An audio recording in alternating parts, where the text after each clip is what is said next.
Hello tout le monde, bon, comme je l'avais promis, les vlogs vont être plus réguliers, donc aujourd'hui nouveau vlog, c'est mardi 16 juin, il est 6h55 je dirais, comme d'habitude. Les crêpes sont en préparation, le café est déjà prêt, donc ça annonce une très bonne journée. Aujourd'hui, je vous emmène sur la transformation de Jean-Christophe, qui a fait une très jolie transformation et dont je suis très fier.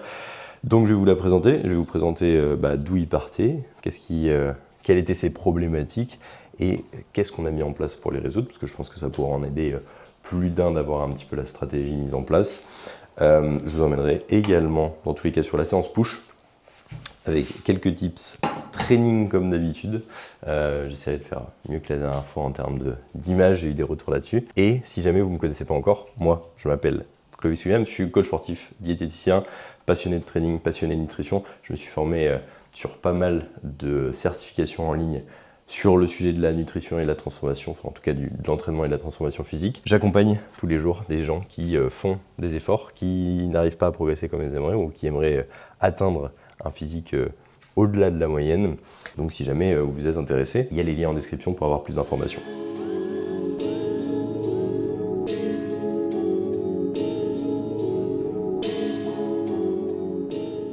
« 9h, là je viens de faire 2 heures sur la création de contenu comme vous l'avez vu. Je suis sur le canapé, j'aime bien le matin être tranquille ici. Alors c'est pas le mieux pour le dos, mais c'est l'avantage quand on travaille à la maison.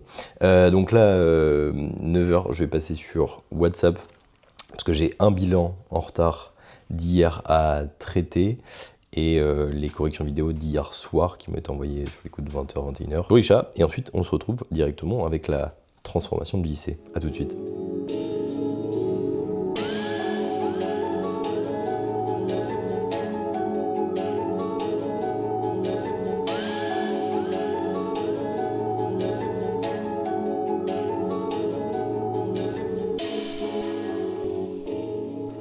Ok, donc là, on va se retrouver pour la présentation de la transformation de JC, de son point de départ et des problématiques qu'il pouvait rencontrer et qu'est-ce que j'ai mis en place pour l'aider. Et c'est parti. Donc, voilà le point de départ de JC. Donc, 1m82, 86 kg. Moi, je l'ai estimé à 20 à 30% de body fat avec ce physique-là. Son objectif, il est simple, être plus sec, être plus athlétique, être... Alors, c'est moi qui l'ajoute, ça c'est pas ce qu'il a dit, mais joli tout nu. Et du coup, c'était quoi ces problématiques pour arriver à faire ça? Et la première problématique, il y en avait plusieurs. Il y en avait 4. Il y avait nutrition, historique, entraînement et mode de vie. Dans la nutrition, le principal problème qu'il pouvait rencontrer déjà au début, c'est qu'il n'y avait pas de réel tracking. Il n'y avait pas de calories suivies. Il mangeait équilibré, mais il y avait, il mangeait pas trop mal, mais il y avait un manque d'équilibre, parce que du coup je l'ai noté, et c'est qu'il y avait des aliments qui revenaient très régulièrement, ou des aliments, il y avait potentiellement beaucoup trop de glucides, sucre, pas assez de protéines, des fois un peu trop de lipides, parce qu'en plus on avait parfois des aliments tout prêts, et en plus il y avait le problème que la cuisine était un peu petite et pas forcément la mieux configurée pour préparer des repas, ce qui le freinait un petit peu à faire ça. Et enfin, surtout, un autre problème que je rencontre souvent, c'est la gestion des repas hors diète. L'historique, c'était aussi une problématique. Ça faisait plusieurs fois qu'il avait réussi à perdre du gras avec un retour systématique au physique de base, entre guillemets, ou presque. Il avait un petit peu une mentalité tout ou rien, et il y avait un problème de méthode et de gestion de l'après, parce que forcément, il savait comment faire pour se transformer. Ce qu'il ne savait pas faire, c'était comment maintenir les résultats. Et on verra comment on a fait. Au niveau de l'entraînement, c'était là où il y avait potentiellement le moins de soucis. On avait un déséquilibre au niveau du focus. Il y avait un gros focus mis sur épaules, pecs, bras et très peu sur le dos et jambes. Et enfin, le mode de vie, il travaille à un bureau, donc forcément, il y a une faible dépense qui pouvait être limitant dans un objectif de perte de poids et athlétique. Donc, au niveau de la stratégie, 2 axes principaux, stratégie training, activité physique et stratégie nutrition. Pour la première, parce que c'est là où il y avait potentiellement le plus à faire, on a mis 3 choses en place, une diète simple et calibrée, un apprentissage sur la gestion du hors-plan et également un apprentissage sur la gestion des vacances et des déplacements au niveau de la diète. Donc, au niveau de la diète simple et calibrée, un cadre facile à suivre, des repas simples à préparer, mais avec du plaisir. C'était important pour qu'il adhère et surtout qu'il s'imagine faire ça. Moi, c'est ce que j'aime bien leur demander, c'est est-ce que vous imaginez manger ça pendant 10 ans, 20 ans? Est-ce que c'est quelque chose que vous feriez sur du long terme? Si la réponse est oui, j'ai gagné. Si la réponse est non, il faut trouver une autre solution. Un exemple tout bête, il pouvait avoir en petit déjeuner overnight oats ou alors des crêpes. Au déjeuner, des wraps de poulet, c'était relativement facile à préparer et ça a relativement pas bougé. En collation, des fromages blancs avec du fruit ou alors de la whey avec pain, beurre de cacahuète, confiture, et en dîner, des pâtes bolo, simples, faciles à préparer, très bons, et ça lui plaisait. On avait également à ça ajouté des équivalences alimentaires. Ça lui permettait de varier ses repas, de pas toujours manger les mêmes choses, garder du plaisir et forcément éviter la lassitude. L'un des premiers problèmes que j'ai observé avec Jean-Christophe, c'est que forcément le tout ou rien est revenu au galop. Il ne suivait pas la diète, ou en tout cas, il essayait de faire plus, donc de manger moins que ce que je lui proposais. Donc forcément, il a fallu lui expliquer que manger le moins possible, c'est pas la solution, et surtout que c'était quelque chose qu'il avait déjà fait plusieurs fois, et à chaque fois menait à un échec au niveau du maintien des résultats. Donc ça a été un des travails, l'un des gros axes de travail. Ensuite, il y a la gestion du hors-plan. L'objectif, c'était de sortir du tout ou rien, et pour ça, deux choses. Je vais expliquer qu'un repas hors diète, ça doit pas devenir un rituel spécial, ça doit juste être une occasion sociale, donc d'être avec les gens qu'on aime et partager un bon moment. Donc forcément, ça peut tourner autour de l'alimentation, mais ça doit pas devenir le centre de l'attention. Le deuxième, c'était d'avoir de la cohérence au niveau de l'objectif actuel. On est en cut, on a un certain nombre de calories, donc forcément, il y a certaines choses qu'on peut potentiellement pas faire. Et pour ça, adapter adapter le repas hors diète aux cales disponibles, c'était quelque chose de très important. Plus ça avance dans son déficit calorique, moins il avait la possibilité de faire des repas hors diète qui étaient importants, mais ça ne l'empêchait pas d'en faire. Ou alors, le deuxième truc qu'on pouvait faire, c'était adapter le reste de la journée ou de la semaine, ce qui a été mis en place sur la fin de la cut, où il avait l'ensemble de ses jours, 6 jours sur 7, où il était relativement bas en calories, et 1 jour par semaine où il avait un peu plus de calories. Deux solutions pour lui, soit suivre le refeed tel qu'il est, avec des aliments relativement plaisir et un volume important, soit faire un repas hors diète qui rentrait dans les cales disponibles. Et enfin, le dernier point, c'est la gestion des vacances et des déplacements, parce que là aussi, quand il était avec moi, il a eu 2 moments de déplacement, un avec son boulot à la montagne, un deuxième en vacances avec des amis. Et le deuxième a été beaucoup mieux géré que le premier, parce que le premier nous a permis de voir les patterns et les problèmes qu'il pouvait rencontrer lorsqu'il faisait des déplacements. Donc on a modifié ça. Donc l'idée, c'est adapter sa diète, ou en tout cas son alimentation aux possibilités qui nous sont présentées, et en fonction de ça, il y en a généralement deux types.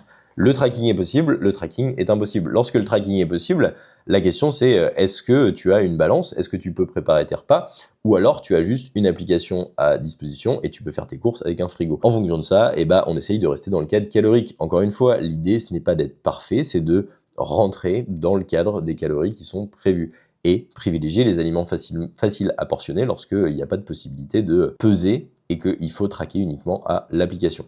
Au niveau du moment où le tracking est impossible, ce qui a pu être le cas dans la première fois où il est parti en déplacement, et bien suite à ça, voilà les conseils que j'ai pu lui donner. Et c'est les conseils que je donne en réalité à tous mes élèves lorsqu'ils ont un déplacement et que la diète ne peut pas être suivie ou qu'il n'y a pas de possibilité de tracking. L'idée c'est de garder un cadre, donc faire 3 à 4 prises alimentaires maximum, parce que ça permet de réduire forcément le nombre de calories qui sera consommé dans une journée. On pourrait même descendre à 2 plus une collation par exemple. Prioriser les protéines maigres parce que forcément ça va augmenter la satiété et diminuer un petit peu la consommation du reste, et surtout ça nous assure d'avoir suffisamment de protéines pour éviter de perdre de la masse musculaire s'il n'y a pas de training. On va limiter les aliments très gras et ou très sucrés, pas les supprimer mais les éviter, parce que forcément c'est des aliments qui ont une très forte palatabilité et qui vont donner envie d'y retourner. On évite le grignotage, mais si on respecte le premier point, normalement, il n'y a pas de risque. Mais toujours important de le rappeler, je pense. Et enfin, une règle que j'aime bien donner, ça permet aux gens de se recentrer un petit peu sur leur sensation de faim, parce que ça se perd beaucoup, c'est appliquer la règle des 80% ou respecter les sensations habituelles de satiété. La règle des 80%, c'est quelque chose de très simple, c'est sortir de table en sentant qu'on est seulement plein à 80%, donc sortir de table en ayant presque encore un petit peu faim. Respecter les sensations habituelles de satiété, c'est encore plus précis, je pense, parce que quand vous faites une cut, vous savez très bien que vous avez très faim lorsque vous sortez de table. Et l'idée, c'est si vous faites un repas hors diète et que vous n'avez rien adapté de la journée et que vous sortez de table le ventre plein, prêt à exploser et que vous vous sentez rond comme un ballon, il y a des chances que vous ayez dépassé votre total calorique. Donc attention ici à ça, et ça peut être une très bonne manière de gérer sa diète lorsqu'il n'y a pas de tracking possible. Donc voilà pour les solutions au niveau de nutrition, ce qu'on a mis en place. Et enfin, il y a eu la stratégie training activité physique. Ici, même chose, 2 axes. Il y a eu la partie training et la partie gestion de la sédentarité. Pour le training, on avait de base un bon développement des bras, donc intéressant pour le côté athlétique, mais il manquait de dos et d'épaules. Donc là, on a fait quoi? On a mis en place un focus. Et comment on a fait? simple, fréquence x2 sur les muscles qui étaient prioritaires, un choix d'exercice adapté au grand dorsal et au deltoïde, un nombre d'exercices limité pour favoriser l'apprentissage et un travail technique avec l'intensité. Plus, comment on a fait ça? Correction vidéo, il se filmait à la salle, il me l'envoyait et on a eu un gros travail de mis en place ici. Et forcément, on a mis en place aussi un tracking des perfs, ce qui ne mettait pas en place, afin, 1, d'observer sa progression, et 2, ça lui permettait d'apprendre à progresser et mettre en place une surcharge progressive, et ça lui permet aussi de s'évaluer sur son intensité par lui-même. La gestion de la sédentarité, la même chose, on a été très simple, hein. On a mis du cardio, en tout cas ajouté du cardio à ce qu'il faisait déjà, et on l'a rendu plus régulier, plus traqué. On a également, quelque chose que j'observe très souvent, corrigé une erreur sur la surestimation de la dépense lorsque les steps et les cardio sont comptés ensemble, parce qu'en fait il faisait de la marche inclinée, et il me comptait le cardio de sa marche inclinée dans ses steps. Donc en fait, on se retrouvait avec des journées où il faisait finalement 4-5 000 steps, plus 4-5 000, 6 000 steps de cardio. Donc forcément, ça réduit la dépense par rapport à si on avait mis un objectif de 10 000 steps avec 30, 40 minutes, 50 minutes, 60 minutes de cardio, par exemple. Pour aider au fait que forcément, on ait enlevé un quota de steps qu'il pensait avoir, eh bien, conseil pratique pour les steps, marcher pendant les temps de repos. C'est un conseil que j'ai pu lui donner et que je donne à beaucoup de personnes, pour essayer d'augmenter leurs dépenses alors qu'ils ont un travail forcément sédentaire et que c'est difficile de marcher beaucoup dans ces cas-là. Très simple, vous avez une séance d'1 heure, en moyenne vous allez être en repos une demi-heure. Si vous marchez sur l'ensemble de votre temps de repos, vous avez 30 minutes de marche dans la journée, ce qui représente environ 3000 pas, ce qui n'est absolument pas négligeable pour atteindre un objectif de pas. Et enfin, le vrai levier différenciant par rapport aux fois précédentes où il a fait ses transformations physiques, tout seul, c'est le suivi. La vraie différence avec ses anciennes tentatives, c'est que cette fois-ci, j'étais là. Et qu'est-ce que ça a changé? Ça a changé qu'il y avait un suivi quotidien et des bilans hebdomadaires. Pour le suivi quotidien, il y avait la possibilité de me solliciter chaque jour, avec la possibilité de partager ses victoires, mais aussi ses doutes et ses problèmes, me poser des questions, et surtout la possibilité d'ajuster rapidement le plan s'il y avait des besoins particuliers. Et enfin, un bilan hebdomadaire qui lui permettait chaque semaine d'analyser ce qui a bien fonctionné et les progrès qu'il a fait, donc maintenir une motivation, lui montrer que ça fonctionne, et l'analyse de ce qui n'a pas bien fonctionné et des possibles manques d'efforts, parce que ça arrive dans une transformation physique, on a tous besoin de se faire botter les fesses un petit peu pour se bouger, et ça a pu être notamment le cas justement sur les repas hors diète, les choses comme ça, où on en rediscutait. C'est des discussions qui sont pas plaisantes mais nécessaires pour évoluer. Et donc ça a permis de, en faisant ces bilans hebdomadaires, à chaque fois, chaque semaine, d'avoir un objectif concret pour la semaine suivante et d'avancer step by step avec un cadre clair et de la flexibilité.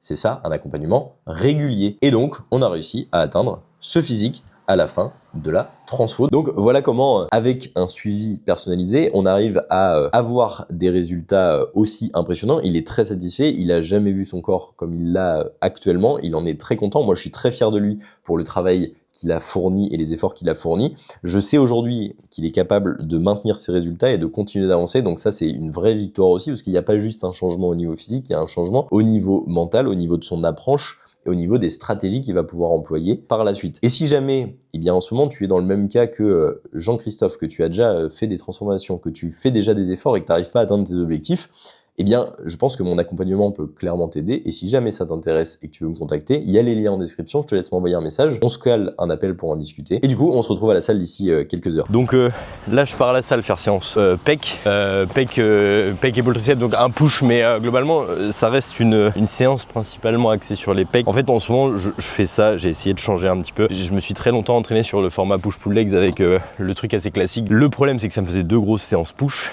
et que là, il y avait aussi la problématique de répéter la même chose régulièrement et j'y prenais moins de plaisir. Là, je suis repassé en fait sur une forme de split un petit peu modifiée, on va dire, où il y a toujours une fréquence x2, mais en fait où j'ai une grosse séance avec une grosse séance dos, celle que j'ai fait hier, et du coup j'ai des rappels dans la semaine. Et honnêtement, je teste ça déjà sur moi et j'y retrouve beaucoup plus de plaisir parce que ça me fait des grosses séances en début de semaine et plus tranquille en fin de semaine, des séances plus courtes. Ça me change réellement mes séances, je fais pas tout le temps la même chose. Du coup, je le teste aussi avec les élèves et j'ai des bons retours avec les élèves sur ça. Du coup, là, on part sur pec part sur écarté unilatéral à la poulie. Là je suis pas dans ma salle en ce moment et je n'ai pas la poulie d'angle, donc on fait avec ce qu'on a, on fait le mieux qu'on peut. Ça me permet d'avoir un écarté costal, donc un écarté un peu décliné, relativement stable. Dans tous les cas c'est pas là où je veux que ça progresse le plus vite et où je suis le plus attentionné à avoir le maximum de charge possible entre guillemets, sachant que c'est pas du tout mon objectif de manière générale. Je commence par l'écarté unilatéral.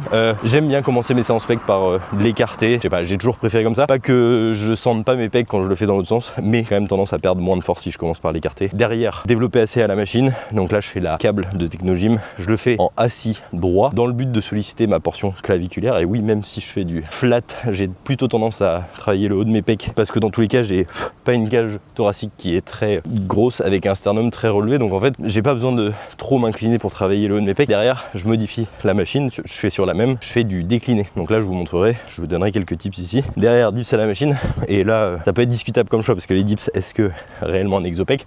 Alors là aussi modifié avec quelques intentions particulières, ça permet de les solliciter. Derrière élévation latérale avec halter et je finis par extension triceps allongé avec halter. Donc voilà la séance, on se retrouve là-bas. Ah si, j'ai failli oublier. Je vous ai dit que ma priorité n'était pas forcément l'augmentation des charges et je dis pas que ça doit pas augmenter. Ce que je veux dire par là, c'est que là aujourd'hui j'utilise du coup Gym Day pour traquer mes séances et mes performances, et je le fais pas parce que je cherche forcément à chaque séance à augmenter mes charges. Mon objectif principal c'est avoir une bonne technique et en mettant le maximum d'intensité et d'intention. Donc le carnet, vous devez l'adapter en fonction de votre niveau aussi, c'est-à-dire que je pense que quand vous commencez la salle et que vous utilisez un carnet, ça va vous permettre justement de mettre en place une surcharge progressive qui va vous pousser un petit peu à faire des efforts que vous n'arriveriez pas à faire sans. Le carnet, c'est bien à utiliser au début pour justement se pousser à pousser plutôt que de se laisser le choix par la fatigue. Vous devriez envisager l'utilisation du carnet comme un repère pour voir si ça progresse sur le long terme, pour voir si justement vous n'avez pas trop de volume, pas assez,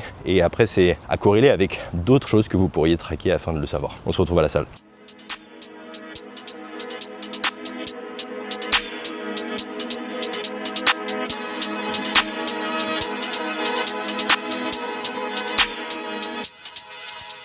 Bien, du coup premier exo écarté unilat comme je vous le disais.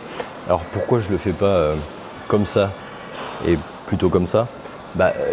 Pour la simple raison que si je le faisais ici en me tenant, j'aurais aucune résistance quand je suis étiré et j'en aurais énormément une fois le bras ici. Là à l'inverse, en étant en position buste incliné, je vais pouvoir avoir toute la tension au moment où je suis étiré, et au contraire le câble se rapproche de moi au fur et à mesure où je viens serrer le bras contre moi, et ça réduit la difficulté d'exercice qu'on recherche quand on fait un écarté. En tout cas ça matche un petit peu mieux la courbe de force que va avoir les pectoraux. Le deuxième avantage que ça a d'être dans cette position, c'est que si je le faisais, imaginons avancé et je me tenais, j'aurais une grosse force de rotation, j'en ai déjà un petit peu là, mais en plus je me fais tirer en arrière. Là je mets du 15-17 kg grand maximum, je suis incliné sur l'avant, donc j'ai mon poids qui vient contrebalancer un petit peu le tout, et en plus j'ai le support du banc qui m'évite d'avoir cette rotation, donc je peux serrer ici pour combattre un petit peu la rotation, et j'ai mon poids de corps qui vient combattre le fait que je veux me faire emmener sur l'arrière. Et puis du coup pour les tips training dessus, ce que je vous conseillerais c'est tenter de garder le sternum relevé. Le but c'est pas forcément de cambrer le dos, mais c'est de garder cette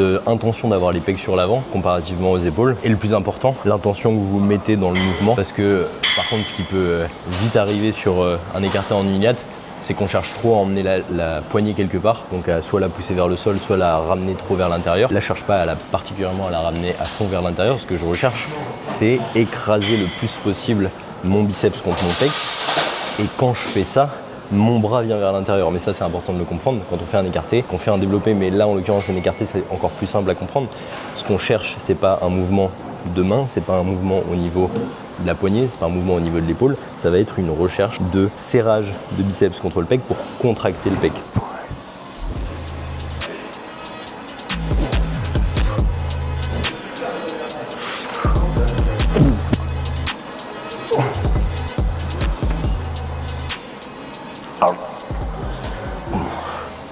Bon, et puis l'avantage de faire des vignettes, qu'on peut réduire les temps de récup. Ça c'est un truc que je vous conseille. Plutôt que de faire un bras, puis l'autre, puis un long temps de récup, faites d'un côté, prenez 30-45 secondes le temps que le souffle revienne, enchaînez. Et en vrai sur le total, vous gagnerez sûrement du temps. Bon, les écartés, c'est fait. J'ai un très bon pump. L'avantage aussi, c'est que du coup, je suis bien plus chaud et bien plus préparé à partir sur mes développés. Un truc, du coup, que je vais vous donner en tips. Lorsque vous faites des développés, que ce soit des haltères, des barres ou une machine, faut toujours regarder une chose, c'est la trajectoire sur laquelle se déplace le bras de la machine, parce que ça vous donne une indication super importante que beaucoup ne respectent pas. En fait, quand vous voyez comment la trajectoire de la machine bouge, vous venez de définir la trajectoire que va devoir prendre votre coude et votre avant-bras tout le long du mouvement, et c'est une des choses, je pense, qui vous coûte le plus sur vos développés et qui à terme peut même vous apporter de la douleur et des blessures sur l'épaule, sur le coude. Si la machine, et là on peut le voir hein, même au niveau de l'inclinaison du bras ici, il n'est pas horizontal, il est légèrement vers le haut. Ça veut dire que la machine elle va avoir une trajectoire légèrement ascendante. Quand je vais faire mon développé, si j'ai mon coude qui part trop en bas comme ça, ou souvent c'est plutôt l'inverse,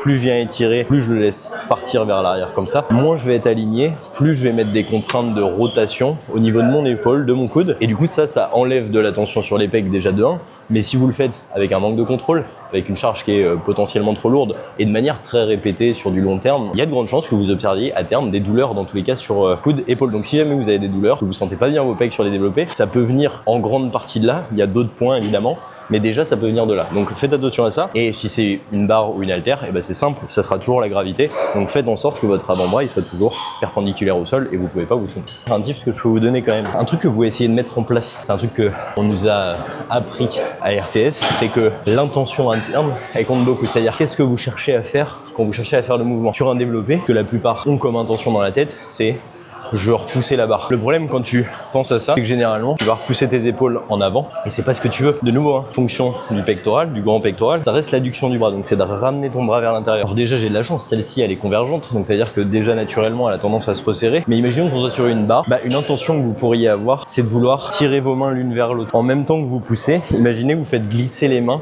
les deux mains les unes vers les autres, parce que naturellement vous allez serrer vos bras contre vous, parce que vous allez chercher à vous rapprocher les mains. Le faites pas sur un écarté parce que ça va pas marcher, vu que là vos mains sont libres, vous allez me faire ça. Mais sur une barre où les deux mains vont pas bouger, le fait de vouloir rapprocher vos mains, ça va mettre une intention d'adduction au niveau du bras, et vous allez bien sentir que vos pectoraux vont se contracter. Bon, là typiquement, j'ai fait plus une rep à 95 par rapport à la semaine dernière. Donc ce que je vais faire là, c'est que je vais déjà essayer de match mes reps, et ça sera très bien.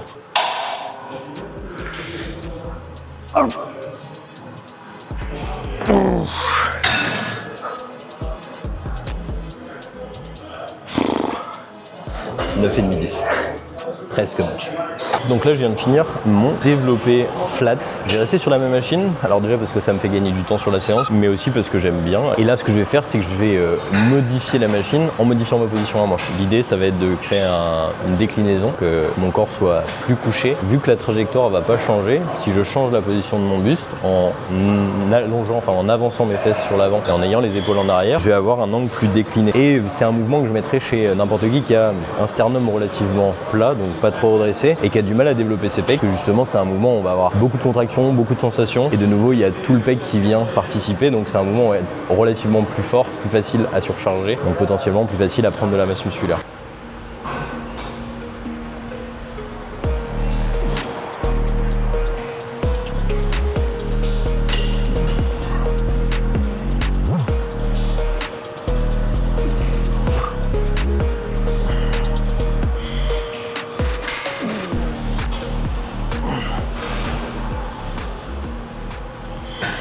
Et petit conseil, si jamais vous voulez le reproduire, gardez bien en tête que le but n'est pas de se cambrer. Dans tous les cas, si vous cambrez trop, vous allez élever vos côtes et du coup vous allez avoir tendance à raccourcir en fait. Si vous gardez les côtes abaissées et que vous sortez les pecs, vos côtes restent basses, donc vous étirez le bec. Si vous laissez les côtes partir, vous allez rapprocher vos côtes de votre humérus, donc vous allez perdre un petit peu d'étirement et de tension. Donc voilà, si jamais vous voulez le mettre en place, ça marche sur n'importe quel chest press en soi. Et après sinon, ayez une bonne machine déclinée, vous faites des inclinés aux haltères, des déclinés aux haltères, pardon, ça fonctionne très bien. Moi je pars sur les dips, je vous filme ça, je vois si j'ai des trucs à vous dire. Élévation latérale, triceps et basta.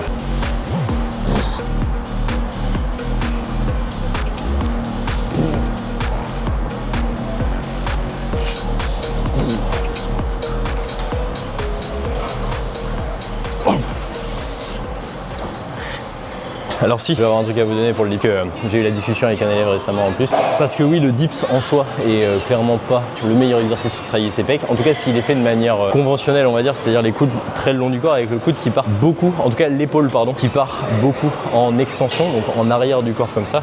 On l'a vu avec RTS. Que du coup, on va mettre quand même beaucoup de contraintes sur la capsule articulaire dans une position où les muscles vont être très peu actifs et où on va prendre beaucoup sur les tissus passifs. Et en fait, le faire comme ça, on va pas solliciter énormément les pecs, va va mettre potentiellement surtout de la tension sur justement le deltoïde, hein. C'est lui qui est plutôt fléchisseur de l'épaule. Et sur du long terme, on ne sait pas ce que ça aurait comme effet sur justement la capsule articulaire, parce qu'en fait une capsule articulaire, c'est des ligaments qui forment une boule, et en fait si on vient trop dans les extrêmes, on vient la faire pivoter, on vient étirer grandement. Et oui, les tissus s'adaptent à une contrainte progressive, mais en fait adaptation ne veut pas dire adaptation positive. Potentiellement, ils pourraient se détendre et à force ne plus assurer leur rôle de stabilité au niveau de l'épaule. Et quelque chose que j'avais mis en place déjà depuis longtemps, plutôt que de le faire avec le coude qui part très loin en arrière du corps, ce que je cherche à faire, même si les poignets s'écartent pas, c'est être un peu plus coude écarté du corps. Déjà, on réduit l'extension de l'épaule et on vient du coup solliciter un peu plus l'adduction. Donc on peut mettre un petit peu plus de tension sur les pecs. Le fait que les coudes soient pas alignés avec la trajectoire fait qu'on a un peu de triceps, mais dans tous les cas, c'est mon dernier exo-pec. Ça me permet d'avoir un petit peu de simulation sur les pecs, sur les triceps, et ensuite je passe sur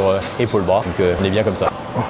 Et pensez à le faire buste incliné du coup, pour orienter vos pecs, sinon vous allez prendre l'épaule. Bon, du coup, fin de séance, j'ai fait élévation et extension de triceps. Si j'ai des petits tips à vous donner sur les élévations, c'est rappelez-vous que la charge est très légère en bas parce que vous avez très peu de bras de levier. Plus vous montez, plus c'est dur. Si vous mettez toute votre force en bas, en tout cas si vous avez l'intention de jeter l'haltère, vous risquez de très peu travailler votre épaule sur la phase de montée et juste la travailler en phase excentrique. Alors, est-ce que ça empêche de faire grossir un muscle? Peut-être pas. Est-ce que c'est possiblement pas le meilleur truc que vous pouvez faire? Oui, parce que vous allez devenir très vite fort, donc possiblement augmenter votre risque de blessure. C'est que des élévations, mais plus il y a de la charge, plus c'est possible. Et dans tous les cas, vous allez vite être limité, parce que donner de l'élan c'est bien, mais il y a ces limites. À force, vous allez tricher avec tout votre corps et vous allez finir par pas développer les épaules que vous attendez. Donc plutôt que de chercher à vouloir mettre toute la force dès le début en bas, ce que j'aurais tendance à vous conseiller plutôt, c'est chercher à avoir une accélération. C'est-à-dire qu'au début, vous allez démarrer doucement, sentez que vous engagez le mouvement et vous allez avoir l'épaule qui va se mettre en tension, et dès que c'est ça, là, vous pouvez progressivement augmenter la vitesse, avoir une intention de vitesse. Et dans tous les cas, ce que vous pouvez faire des partiels. Vous allez arriver à l'échec sur le top de votre mouvement, continuez de le faire à 75%, puis 60, puis 50, puis 45. Pour les extensions de triceps,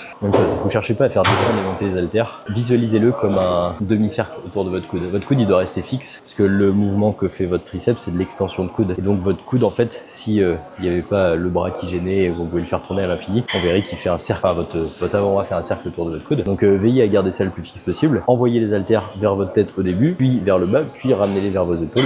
Et faites la même chose quand vous remontez, avec du contrôle, que ce soit sur la descente, une légère pause en bas pour s'assurer de ne pas avoir de rebond. Et vous verrez que vous aurez des meilleures sensations avec moins de charge. Et là, je parle que de sensations, mais vous allez mettre plus de tension aussi, donc progresser avec moins de charge. Et je pense que ça devrait être votre objectif dans tous les cas, c'est être en capacité de vous muscler avec la charge la plus petite possible. Aujourd'hui, en tout cas, ça reste mon objectif, c'est me muscler avec la plus petite charge disponible. Et j'adore soulever des grosses charges, et plus gros je pourrais soulever, plus content je serai. Mais aujourd'hui, je m'attelle surtout à rendre la charge la plus difficile possible plutôt que de vouloir soulever la charge mais le plus difficile possible. C'est une petite différence, ça m'évite de me faire mal, je progresse comme ça. Essayez.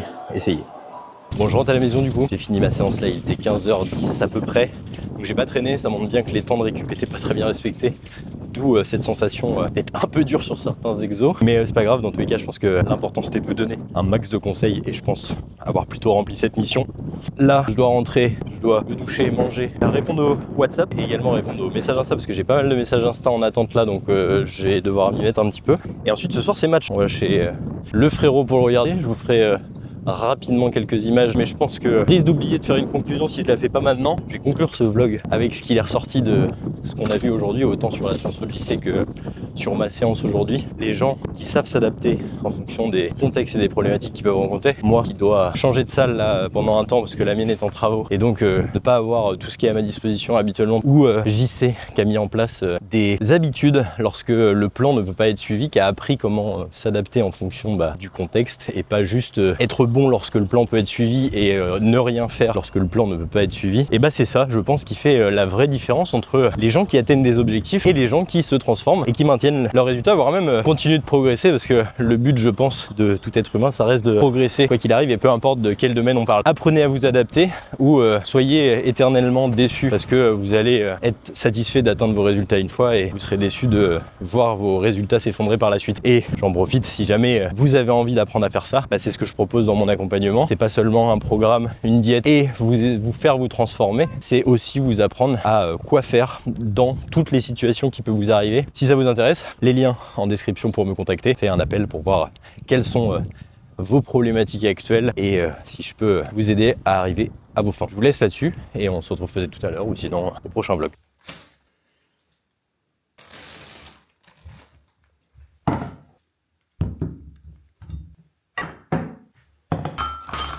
Bon, petit récap rapide. Le pain de mie pour les glucides, j'ai du pain de mie complet avec des graines, enfin pain de mie avec des graines plutôt, permet d'avoir un petit peu plus de fibres. Fraises pour les fibres, mais d'ailleurs je pense que je vais bientôt les diminuer parce que j'ai rajouté une banane. Là, j'ai rajouté une tranche de pain, donc ça fait déjà plus de fibres. Je kiffe bien, c'est frais. Pour le plaisir, pour les glucides, ça je mets 20, ça je mets 10, 50 grammes, 60 grammes de whey, 55 grammes de whey, pardon. Voilà, collation simple, rapide et avec du plaisir. Et c'est ça qui va tenir sur le long terme.